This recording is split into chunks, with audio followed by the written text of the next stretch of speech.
தேதிகள் ஒரு விரைவிலே அறிவிக்கப்படும் என்று தெரிவிக்கிறது.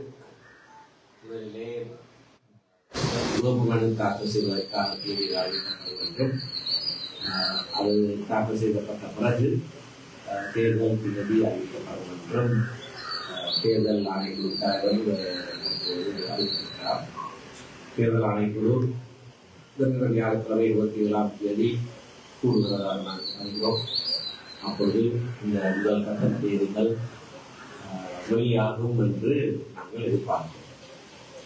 இலங்கை தமிழரசு கட்சியை பொறுத்தவரையிலே எங்களுடைய மத்திய செயற்குழு கூட்டம் கடந்த கூட்டத்திலே நாங்கள் போட்டியிடுகிற முறைமைகள் சம்பந்தமாக மத்திய தமிழ் தேசிய கட்சிகளோடு பேசுவதற்கும் எங்களுடைய பிள்ளைகளோடு கலந்துரையாடுவதற்கும் தலைவருக்கும் பொதுச் செயலாளருக்கும் பணிப்புரை வழங்கப்பட்டிருந்தது. தலைவர் தற்போது மத்திய கட்சி தலைவர்களோடு பலதரப்பட்ட பேச்சுவார்த்தைகளை நடத்தியிருக்கிறார். தொடர்ந்தும் அவர்களோடு பேசுவார். நான் என்னுடைய கட்சி கிளைகளோடு பல கூட்டங்களிலே ஏற்கனவே இந்த கலந்துரையாடல்களை நடத்தி வருகிறேன். தொடர்ந்து இந்த நாட்களிலே மற்ற மாவட்டங்களிலேயும் இந்த கூட்டங்கள் நடத்தப்படும். எங்களுடைய கிளை உறுப்பினர்களுடைய எண்ணங்கள் கருத்துக்களை நாங்கள் உருவாக்கிக் இருக்கிறோம். எங்களுடைய கட்சியை பொறுத்தவரையிலே ஏற்கனவே உள்ளாட்சி மன்ற தேர்தலில் நாங்கள் போட்டியிடுவது சம்பந்தமான ஒரு முன்மொழிவை மத்திய தமிழ் தேசிய கூட்டமைப்புடைய இருக்கிற கட்சிகளுக்கு நாங்கள் முன்வைத்திருந்தோம். அது ஒரு முன்மொழிவாக நாங்கள் சொல்லியிருந்த போதையும் கூட அவர்கள் அதைத்தான் தீர்மானமாக எடுத்து கணித்து போட்டியிடுவதற்கு அறிவித்திருக்கிறார்கள். தற்போது அந்த 2 கட்சிகளும் வேறு சில கட்சிகளும் சேர்ந்து ஒரு கூட்டணியாக உள்ளாட்சி மன்ற தேர்தலிலே போட்டியிடுவதாக அறிவித்திருக்கிறார்கள். அப்படியான ஒரு சூழலில் ஏற்கனவே நாங்கள் தீர்மானித்தபடி இலங்கை தமிழரசு கட்சி கணித்து போட்டியிடுவதன் மூலமும் எங்களோடு இணைந்து செயற்படக்கூடிய கட்சி அல்லது கட்சிகள் தனித்தனியாக போட்டியிடுவதன் மூலமும் இந்த குறித்த தேர்தல் முறையின் கீழே நாங்கள் கூடுதலான ஆசனங்களை பெற்றுக்கொள்ள முடியும். ஆகையினாலே தொடர்ந்து வருகிற நாட்களிலே எங்களுடைய பேச்சுவார்த்தைகள் அநேகமாக தேர்தலுக்கு பிறகு நிர்வாகங்களை எப்படியாக நாங்கள் சேர்ந்து அமைப்பது, அது குறித்து தேர்தலுக்கு முன்னர் எங்களுக்குள்ளே ஒரு நக்கப்பாடு ஏற்பட முடியுமா என்பதை பற்றியதாகத்தான் இருக்கும். அந்த விடயங்களிலே நாங்கள் இப்பொழுது மற்ற கட்சி தலைவர்களோடு என்னுடைய கட்சி தலைவர் பேச்சுவார்த்தைகளை நிகழ்த்தியிருக்கிறார். இது இவ்வாறு இருக்க இந்த பொது கூட்டணி அண்மையில் நேற்று முன்தினம் 9 கட்சிகள் இணைந்து ஒரு பொது கூட்டணி அமைத்திருக்கிறது. எதிர்காலத்திலே இந்த தமிழ் தேசிய கூட்டமைப்பாக இணைவதற்கான அந்த ஏற்பாடுகள் அதில் ஏதாவது பாதிப்பை செலுத்துமா, இல்லை தேர்தலில் அது ஏதாவது எதிர்ப்பு பாதிப்பதாவது இருக்கிறதா? தேர்தலில் பாதிப்பு இருக்காது.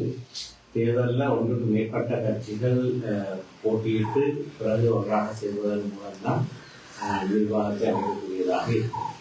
ஆகையினாலே ஒன்றுக்கு மேற்பட்ட கட்சிகளாக போட்டியிடுவது அவசியம். தமிழ் தேசிய கூட்டமைப்பு என்ற பெயரிலே இயங்குவது சம்பந்தமாக நாங்கள் இப்போது அதை ஆராயவில்லை. ஆனால் இலங்கை தமிழரசு கட்சி அப்படியான ஒரு நடவடிக்கைக்கு எதிரானவர்கள் அல்ல. நாங்கள் தமிழ் தேசிய கூட்டமைப்பாகத்தான் கடந்த பாராளுமன்ற தேர்தல்களை கூட பாராளுமன்றத்தில் இயங்கியிருக்கிறோம். ஆனால் சில கட்சிகள் தவறுதலாக எங்களுடைய முன் யோசனை அல்லது முன்மொழிவை புரிந்து கொண்டு செயற்படுவதன் விளைவாக அவர்கள் தமிழ் தேசிய கூட்டமைப்பாக இப்போது இயங்கவில்லை. அது ஒரு கூட்டணி அமைக்கிறார்கள். எல்லா கட்சிகளுக்கும் அதனோடு சேர்ந்து இயங்குவதற்கு அல்லது ஒருவரோடும் சேர்ந்து இயங்குவதற்கான பூர்ண சுயாதீனம் உண்டு. ஆகையினாலே எதிர்காலத்திலே எப்படியாக இந்த கட்சிகள் ஒன்றாக இயங்குவது அல்லது ஒன்றுபடாமல் இயங்குவது இருக்கும் அப்படியாக இருக்கும் என்பதை குறித்து இப்பொழுது எதிர்ப்பு கூறுவது கடினமான ஒரு இது ஏற்கனவே தமிழ் தேசிய கூட்டமைப்பிலே ஹெலோ பிளட் போன்ற அமைப்பு இருந்தது. அது அண்மையிலே அந்த உள்ளாட்சி சபை தேர்வு தொடர்பான ஒரு விவகாரத்திலே வெளியிலே அவர்கள் இருப்பதாக தெரிவிக்கப்படுகிறது. இப்பொழுது அந்த கூட்டு சேர்ந்திருக்க புதிதாக கூட்டு சேர்ந்திருக்கிற 9 கட்சிகளும் எதிர்காலத்தில் தமிழ் தேசிய கூட்டமைப்பு அந்த கூட்டுக்குள் வருவதற்கான சாத்தியம் இருக்கும். அதுக்கான ஏற்பாடுகள் அல்லது அழைப்புகளை நீங்கள் கூறுவீர்களா? இந்த தமிழ் தேசிய கூட்டமைப்பு தமிழரசு கட்சியாக எப்பொழுதுமே அனைத்து கட்சிகளோடும் சேர்ந்து, அதாவது தமிழ் தேசிய நிலைப்பாட்டில் இருக்கிற கட்சிகளோடு சேர்ந்து இயங்குவதிலே எங்களுக்கு பூர்ண நோக்கமாக உண்டு. பிரதான கட்சி என்ற வகையில் தமிழ் தேசிய கட்சிகளுக்குள்ளே மிகப்பெரிய கட்சி என்ற வகையில் எங்களுக்கு அதுக்கான பொறுப்பு இருக்கிறது. அதன் காரணமாகத்தான் எங்களுடைய கட்சி தலைவர் இதை தன்னுடைய ஒரு பொறுப்பாக ஏற்றுக்கொண்டு தானே இந்த சந்திப்புகளை ஏற்படுத்தி அதை முன்னெடுத்து அதை நடத்தி வருகிறார். தேர்தல் ஒன்று வருகிற காரணத்தினாலே அந்த தேர்தலிலே நாங்கள் எப்படியாக இணங்கி செயற்படலாம் என்பதை குறித்து தற்போது பேச்சுவார்த்தை நடக்கிறது. அதற்கு பின்னர் ஒவ்வொரு விடயங்கள் வருகிற போது நாங்கள் என்ன மாதிரியாக செய்தியாக வருகிறது நாங்கள் எங்களுடைய முயற்சிகளை முன்னெடுப்போம். பிரதான கட்சி என்ற வகையிலே இதற்கு இப்படியான முயற்சிகளுக்கு தலைமையை தாங்க வேண்டிய பாரிய பொறுப்பும் புதிய அரசியலமைப்பு உருவாக்கம் தொடர்பிலே பேசப்பட்டு வருகிறது. அதை நீங்கள் காலம் தாழ்த்துவதாக நீங்கள் சொல்லியிருக்கீங்க. இந்த நிலையிலே தமிழரசு கட்சிக்குள்ளும் மற்றது கைந்தரமாக மூலம் செல்வம் அடைக்கலானார்கள் புறம்பாட்டு ஒரு அது தொடர்பான பேச்சுவார்த்தையை முடிக்கிறார். நீங்கள் உங்களோட மத்திய குழு கூடிய பின் அது தொடர்பான முடிவுகளை அறிவிக்கலாம் என்றும் கூறியிருக்கிறீங்களா? புதிய அரசியலமைப்பு தொடர்பில் பேசுவது அதை பற்றி கலந்துரையாடுவது அது இப்போது என்ன நிலைமையில் இருக்கிறது புதிய அரசியலமைப்பு தொடர்பு? நேற்றைய தினமும்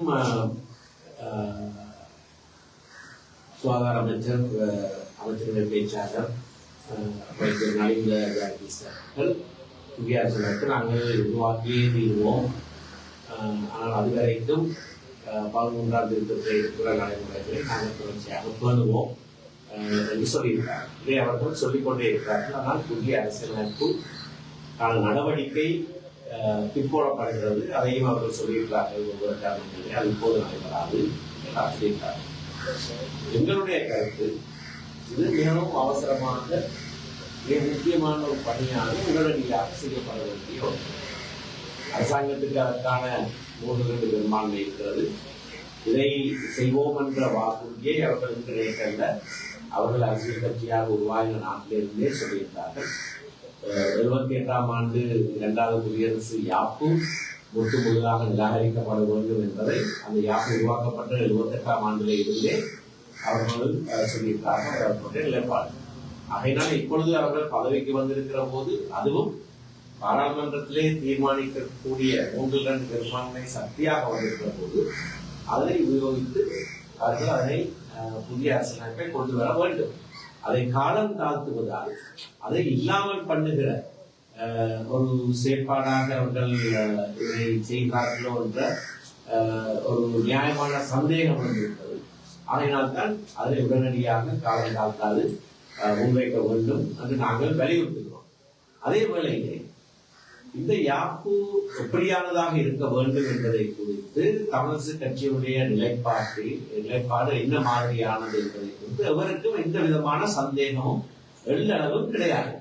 ஆகவே புதிதாக நாங்கள் அமர்ந்திருந்து இதுதான் எங்களுடைய முன்மொழிவு, இதுதான் எங்களுடைய மாதிரி என்று எதையும் முன்வைக்க தேவை கிடையாது. காலாகாலமாக 51ஆம் ஆண்டிலே எங்களுடைய 1வது தேசிய மாநாட்டிலே நாங்கள் வலியுறுத்தியதன்படி சமஷ்டி அடிப்படையிலான ஒரு தீர்வுதான் எங்களுடைய குறிக்கோளாக இருக்கிறது.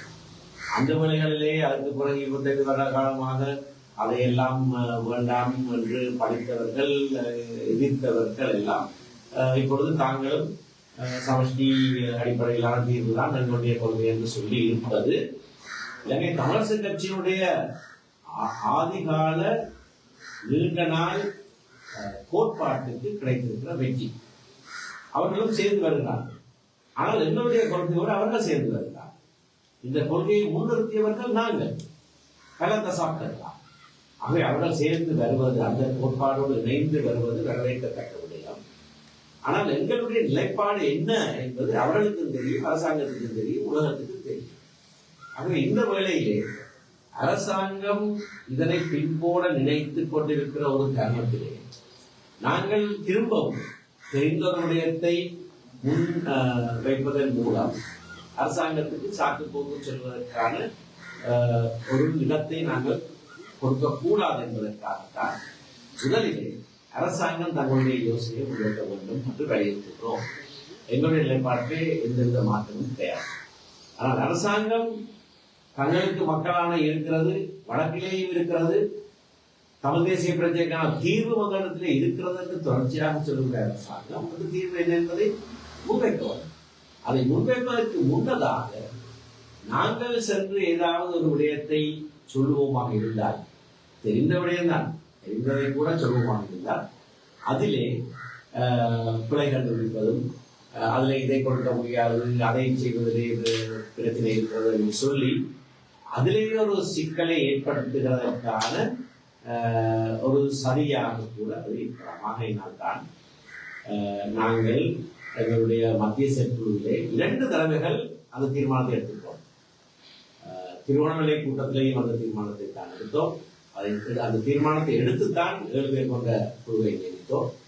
மட்டக்களப்பு கூட்டத்திலேயும் அந்த கூட்டத்துக்கு பிறகு 7 பேர் கொண்ட குழு கூடிய போது வேகமனதாக நாங்கள் தற்போது இது பற்றிய சபாஷணைகளை நாங்கள் முன்னெடுத்து அரசாங்கம் செய்ய வேண்டும் என்று நாங்கள் வலியுறுத்துகிறதை அரசாங்கம் செய்யாமல் விடுவதற்கான ஒரு சாட்டுப்போக்கு அவர்களுக்கு கிடைத்துவிடக்கூடாது என்பதற்காக நாங்கள் அரசாங்கத்திற்கு வலியுறுத்துவதை மட்டும்தான் இப்பொழுது செய்வோம் என்ற தீர்மானத்தை கட்சியாக எடுத்துக்கொண்டு, கட்சியுடைய நிலைப்பாடு, கட்சி மத்திய செயற்குழுவும் கட்சி இது விடயத்தை கையாளும்படியாக நியமித்த குழுவும் வேகமாக இருக்கிற தீர்மானங்கள் அதை நாங்கள் சொல்லியிருக்கிறோம். அரசாங்கத்திற்கு தொடர்ச்சியாக இந்த அழுத்தத்தை நாங்கள் கொடுப்போம்.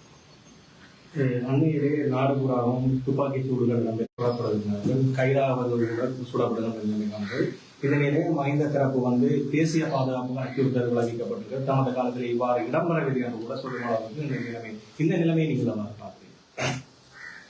மீனவ நீதிமன்றத்திற்கு வளாகத்துக்குள்ளே சுட்டுக் கொல்லப்படுகிற சம்பவங்கள் அதிகரித்திருப்பது மிகவும் ஒரு பயத்தை மக்கள் மத்தியிலே ஏற்படுத்தியிருக்கிறது. வேண்டுமென்றே இப்படி ஒரு நிலைமையை நாட்டிலே உருவாக்குகிறார்களா என்ற கேள்வி கூட எழுகிறது. ஆகவே தேசிய பாதுகாப்புக்கு இது ஒரு அச்சத்தை ஏற்படுத்தியிருக்கிறது என்பதை ஏற்றுக்கொள்ளலாமோ எனக்கு தெரியாது. ஆனால் பாதாள குழுக்களுடைய செயற்பாடுகள் அவர்களை கையாளுகிறவர்கள் மூலமாக அதிகரித்திருக்கிறது. அது உடனடியாக அடக்கப்பட வேண்டும். அரசாங்கத்துக்கு பாரிய பொறுப்பு இருக்கிறது. இப்படியான செய்திகளை உடனடியாக கட்டுப்படுத்த வேண்டியதும் இதற்கு பொறுப்பானவர்களை நீதிமன்றம் முன்பாக நிறுத்த வேண்டும் என்பது. இதோடு இன்னொரு விடயத்தையும் சொல்ல வேண்டும். மித்தனியாவிலே சுட்டுக் கொல்லப்பட்டவர்கள் ஒரு பக்கம் இருக்க, கொட்டாஞ்சேனையிலே வர்த்தக ஒருவரை சுட்டுக் கொண்டவர்கள் என்ற இருவரை மக்கள் மரத்தில் பிடித்து போலீசார். ஆனால் அதற்கு பிறகு உயிரோடு இருந்த அந்த கொலையாளிகளை போலீசார் ஆயுதம் அவர்கள் ஒளிந்து வைத்த இடத்தை காண்பிக்க கொண்டு போகிறார்கள் என்று கொண்டு போய் அங்கே இந்தியாவிலே சொல்வார்கள் என்கவுண்டர் இருக்கிறது. அதுபோல அவர்கள் துப்பாக்கி பறக்க வைத்தார்களாம், இவர்கள் சுட்டுக் கொண்டார்களாம் என்று திரும்ப திரும்ப சொல்லுகிற ஒரே கதையை போலீசார் சொல்லுகிறார்கள். இது சம்பந்தமாக தற்போதைய ஜனாதிபதி சென்றாட்சி காலத்திலே எந்தத்திலே அவர்கள் ஒரு மக்களாக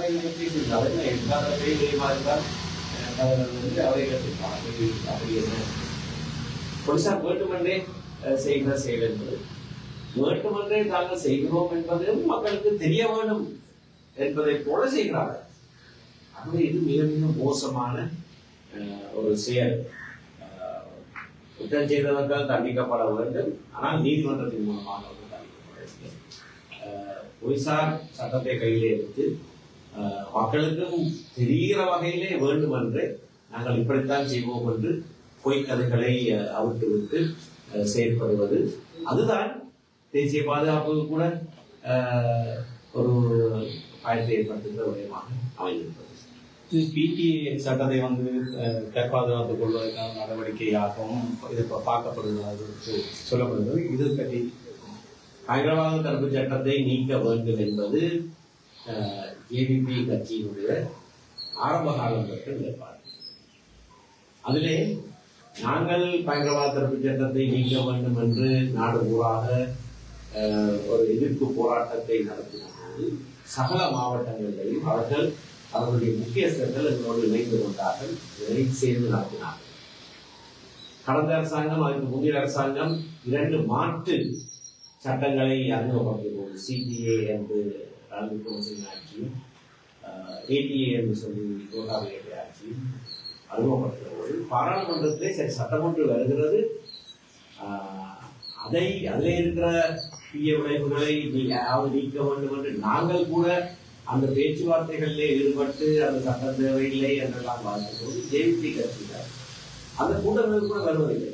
காரணம், இன்னொரு சட்டம் இந்த சட்டத்திற்காக பிரதியீடு செய்யப்படக்கூடாது, எந்த சட்டமும் இது சம்பந்தமாக இயற்றப்படக்கூடாது, இருக்கிற பயங்கரவாத சட்டம் முற்றாக நீக்கப்பட வேண்டும் என்ற கொள்கையிலே மிக மிக உறுதியாக இருந்தார். 2-3 வருடங்களுக்கு முன்னர் இது சம்பந்தமாக பொது நூலகத்தை நான் நடத்திய ஒரு உதவியாளர் சந்திப்பை எனக்கு பக்கத்திலே அமர்ந்திருந்து உதவியாளர் சந்திப்பிலே பேசிய அவர்களும் இதனை வலியுறுத்தி சொல்லியிருந்தார்.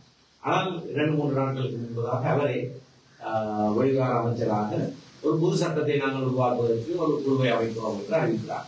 புது சட்டம் ஒன்று, அதாவது பயங்கரவாத தடுப்பு சட்டத்துக்கு பிரதியீடாக இன்னொரு சட்டம் ஏற்படுத்தப்படக்கூடாது என்கின்ற நிலைப்பாட்டில் எங்களை விட கூடுதலாக தீவிரமாக நின்றவர்கள் இன்றைக்கு தங்கள் நிலைப்பாட்டை மாற்றி ஒரு புது சட்டத்தை இயற்றுவதாக அறிவித்திருப்பது நாங்கள் ஏற்றுக்கொள்ள முடியாத ஒரு விடயம். அரசாங்கத்துக்கு நான் ஒரு சவாலாக முன்வைக்கிறேன். இத்தனை காலமாக நீங்கள் வைத்திருந்த இந்த கொள்கையை நீங்கள் மாற்றுவது ஏன்? பயங்கரவாத தடுப்பு சட்டமோ அதை போன்ற ஒரு சட்டமோ நாட்டுக்கு தேவையில்லை என்பதை திட்டவட்டமான ஒரு கோட்பாடாக கொள்கையாக அறிவித்திருந்த நீங்கள் இப்பொழுது மாற்று சட்டம் ஒன்றை வரைவதற்கான காரணம் என்ன? இது மக்களை ஏமாற்றும் செயல், உங்களுடைய வாக்குறுதிகளை நீங்களே மீறுகிற செயல். ஆகையினாலே வேறு சட்டம் ஒன்றை ஏற்றுவதை கைவிட்டு பயங்கரவாத தடுப்பு சட்டத்தை உடனடியாக நீக்க வேண்டும். உங்களுடைய கொள்கையோடு இணங்கி நாங்கள் அந்த கோரிக்கையை